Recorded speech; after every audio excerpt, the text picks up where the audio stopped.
This evening we have come to this closing service of our church's 7th anniversary. You have chosen a theme, and we have not dealt with it this week. The 6th chapter of the book of Genesis.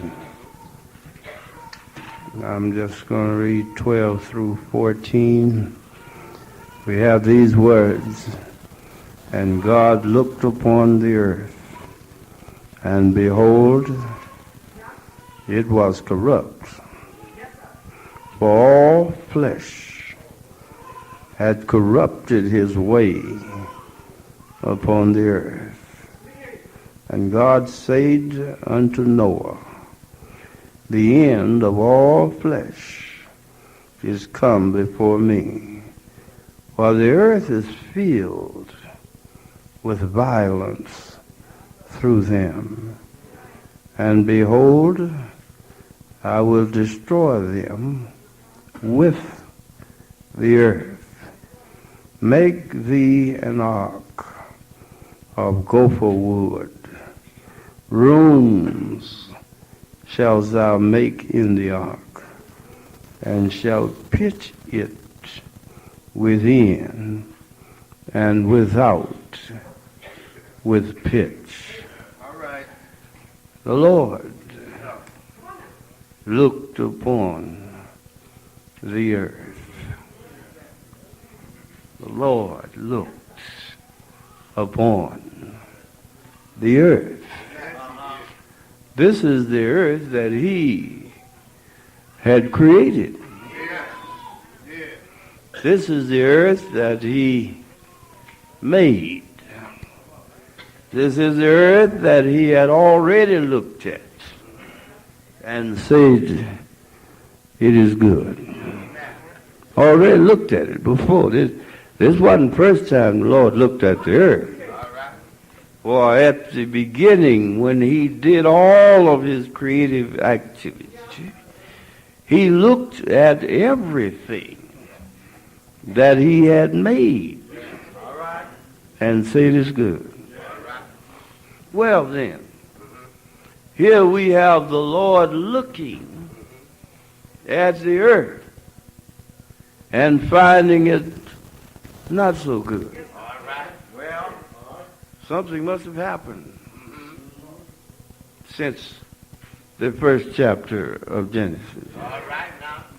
That he looked at it and said it was good, and then looked at it again and said the earth was full of violence. Every imagination of man's mind was evil. It was no good anymore. The earth was no good.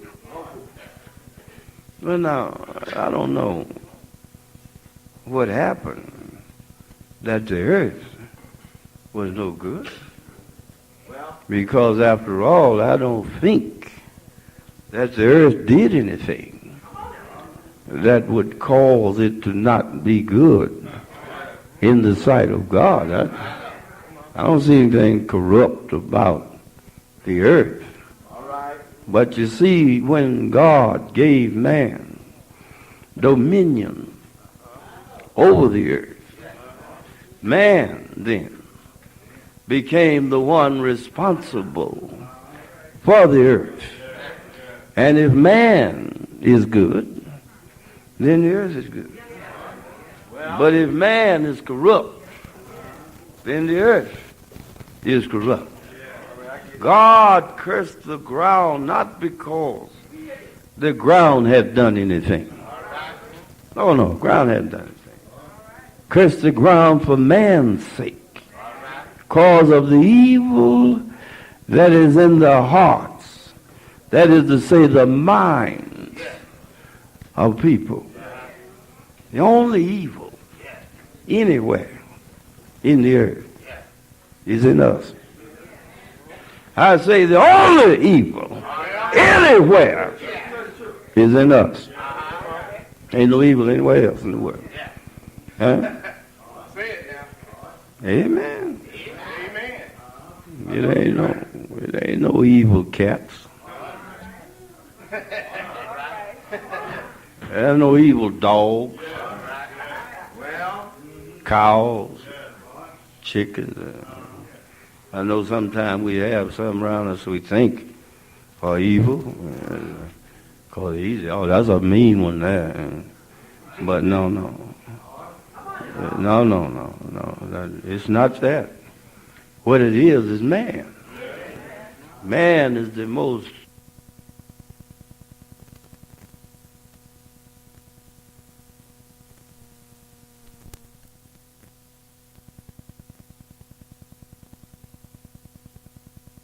the Lord said everything he does now is evil. All of his thoughts have become evil. And the Lord said this situation needs to be dealt with.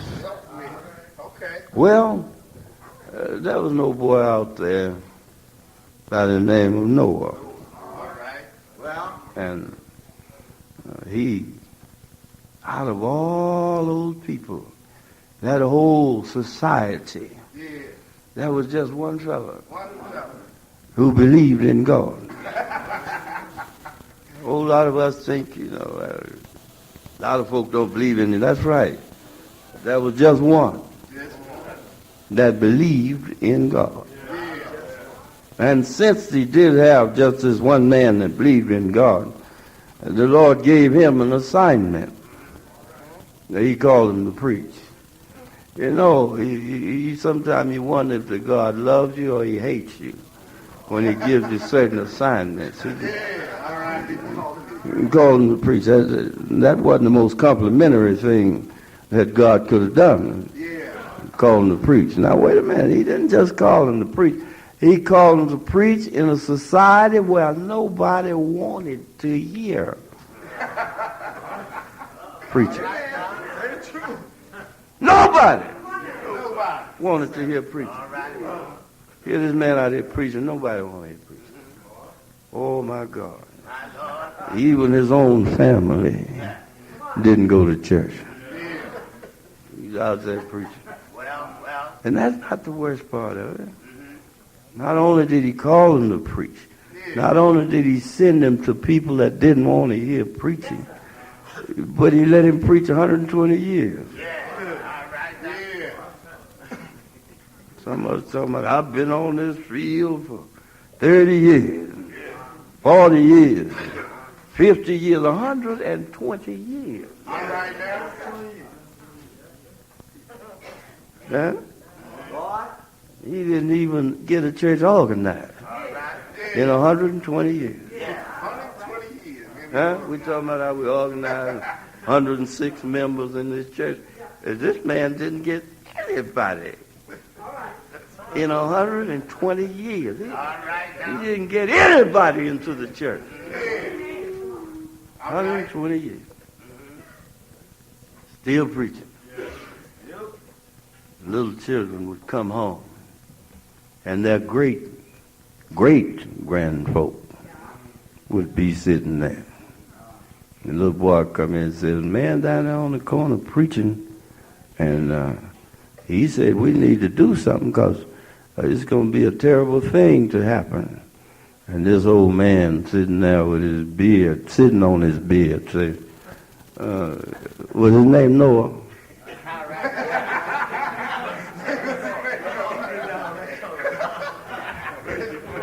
Yeah, that's him. He said, so he's doing that when I was a little boy. I said, hey, don't pay any attention to that. This fellow was doing that when I was a boy. This is something he's been doing a long time. You don't have to, don't get upset. Don't let that disturb you because that old man been doing that so long until generations have come and gone. He's still down there doing that. And then he had something in his sermon that really turned people off because They didn't know what he was talking about. Amen, lights. They didn't know what he was talking about. The man came and said it was going to rain to a group of folk that had never seen rain. It had never rained. They were around talking about it was going to, Noah talking about it was going to rain, and all that, and folks said, rain? And what is rain? You know, what is this? Is this something that we need to be disturbed about, or what is it? Rain may be good, whatever it is. Anything we can bottle and put a cap on it is good. We don't have no rain. It's going to be raining. We don't care about that. Let's see how it tastes. That's all we care about. Yeah, it's going to rain. And the Lord said to Noah, now you keep on telling them that it's going to rain. And finally, when the rain didn't come. See, this is the tragedy of being in the service of the Lord. He doesn't have a timetable that makes any sense to us. You understand? If the Lord tell me to tell you it's going to rain, I'm kind of looking out for it to rain pretty soon. But here I'm walking around here over 100 years and it hasn't rained, and the Lord's still telling me to tell other folks it's going to rain. I said, well, Lord, it hasn't rained yet. You know, the Lord said, no, go ahead. And then the Lord said, well, I'm going to tell you what to do. I'll tell you how you can do, and then people will understand that you really mean business when you say it's going to rain. Whenever you're dealing with God, you have to have what is called faith. In other words, as we say in the Sunday school lesson this morning, you have to believe God. You have to believe Him. God will not deal with anybody that doesn't believe Him. Then I know you got to believe this thing. And I tell you how you can demonstrate that you believe what I'm telling you to tell the people. Noah said, well, what is that, Lord? He said, build an ark. And Noah said, Lord, I'm willing to do anything you tell me to do. You God, and I'm your servant, but would you please tell me one thing? And Lord said, what did he say? What's an ark? I don't mind building one. That's why you have all these details in there about just how to build it, how long it is, because Noah didn't have the slightest idea what an ark was. Noah didn't have no idea what an ark was. Lord said, build it out, go for wood, and start giving them the dimensions and all of that. And Noah said, well, let me see, I'll try it. Go for wood ain't too easy to find in the Tigris-Euphrates Valley. But I'll find some. Might have to go up the river a piece to get some, but I'll find some. And I'll start building. See? Well, everybody knows the place to build a ship is called a shipyard. They're trying to close a big one down in Philadelphia now. That's where you build ships, a shipyard. And a shipyard should sit on the water. Because when you get ready to launch the ship, you launch it out into the water. But it seems to me that Noah didn't have a shipyard. He didn't have nowhere to build a ship. God said talking about building a ship. So I presume he built it in his yard or somewhere. But anyway, he started to build his ship. And folk would pass him by and say, what's he doing? He said, well, he looked like he's building a boat. He said, a boat? Man, what are you going to do with a boat with no water? This man's kind of... I think this man's kind of mixed up. Somebody said, I think old man Noah's kind of mixed up. Getting senile or something. And somebody said he's a preacher, ain't he? You know. Y'all know a little bit about preachers, don't you? We're notorious nuts in the society. You say he's a preacher? He's building that ship out here in the middle, and he's building, and when he got it built up and everything, and did it like the Lord told him to build it. And then he did the craziest thing anybody ever heard of. He started bringing in snakes, lions, all kind of livestock, and putting it on the boat. Had them coming in 2 by 2, going on the boat. And folks said, wait a minute here. Now this thing was kind of funny when this boy was just building this thing. But now let's understand something. Some of them snakes gonna bite him. Some of them lions or somebody gonna eat him up out there. See, the Lord has you do things sometimes that people don't understand. And the folk were just looking at him and said, this guy's the craziest guy. You know. Of course, when he was building the boat, I forgot to tell you that. When Noah was busy building the boat, some people quit their job, just go there and sit and look at him. You ever hear of a sidewalk superintendent? Quit his job and get his brown bag and go out there and sit and look at Noah build that ark. Some of them offer suggestions. Noah, maybe you ought to do this while you do it. All this kind of thing. But Noah went on with the building of the ark. All right. And then when he got it built, he went out and started bringing in the animals that the Lord told him to put into the ark. Folk were walking around looking at him and making fun of him. Everybody makes fun of the person who's trying to do the Lord's work, because the Lord has us do it in such ways that other folk think we're crazy. But as he kept on building that thing, got it completed, brought these things on there. Anybody ought to have sense enough. You don't bring lions and lambs, because lions eat lambs. He brought lions and lambs. He brought snakes. He brought all kind of different animals that were natural enemies one to another, and put them on that ark. And when he got them all on there, Noah began to look around in the community, and perhaps told some of the folk, you need to be on the ark. You understand that something's going to happen here that you need to be protected from. It's going to rain. They still didn't know what rain was, so they still ignored what Noah was saying. But one day,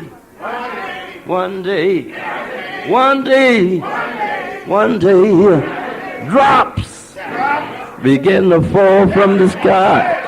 One day, I see rain falling. One day, the Tigris River began to rise. One day, trouble began to come in the neighborhood. Yeah, Lord. Folk were standing around in the rain because they didn't know what it was. But one thing they knew, that it's all right. It's all right when rain comes from the upside. But it's a bad thing when it comes from the bottom. Yeah, Lord. They call that a flood. It's talking about flood all over the city. Flood up and down the valley. Flood. Cause the person up to rise. Flood. Cause the city to close its doors. Flood. But I imagine about the last thing that closed was the local bar. You could see them standing in the water at the bar. You know, they just standing there till the flood kept on rising. And after a while, the flood came, and somebody said, maybe that boat is a good idea. Came down, yeah, Noah, yeah, Noah. Yeah! Open the door. We want to come in. Let us in, Noah. We want to get in out of the rain. We want to get in out of the flood. But the Lord said unto Noah, you give me the key. You see, I know you. God, all preachers are tender-hearted. I know you. You'll let them in, but you give me the key, and nobody will get in. So Noah gave the key up and looked out the window, and somebody said, let us in. He said, I can't. You see, the Lord has the key. Good God Almighty, what I love best about the Lord is that he has the key.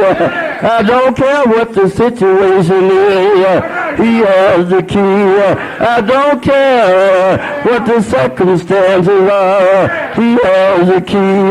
Yeah, Lord, stay in the ark and don't let anybody in. Stay in the ark and don't let anybody go out. Stay there, you'll be all right. Thank you, Lord, for the ark you gave. But I want to close this evening by letting you know that the ark Noah built was not the real ark. Yeah! The ark he built was not the real ark. There's another ark down the road. It is called the old ship in Zion. It is called, yeah, Lord. Yeah, yeah, yeah, yeah, yeah. King Jesus is the captain. Yeah, Lord. Yeah, Lord. It has sailed many waters. Yeah, Lord. There is no danger in the water. Yeah, Lord. Yeah, yeah. Come on in. Out of the world, come on in. Out of the flood, come on in. Out of the rain, come on in. Come on in. Out of the storm, come on in. Yeah, come on in. Yeah. Yeah. It has landed many a thousand. Yeah, Lord. I heard somebody say the other day, I was glad when they said unto me, let us go into the ark of the Lord. Yeah, Lord. Yeah, Lord. Yeah, Lord. He's able. Able.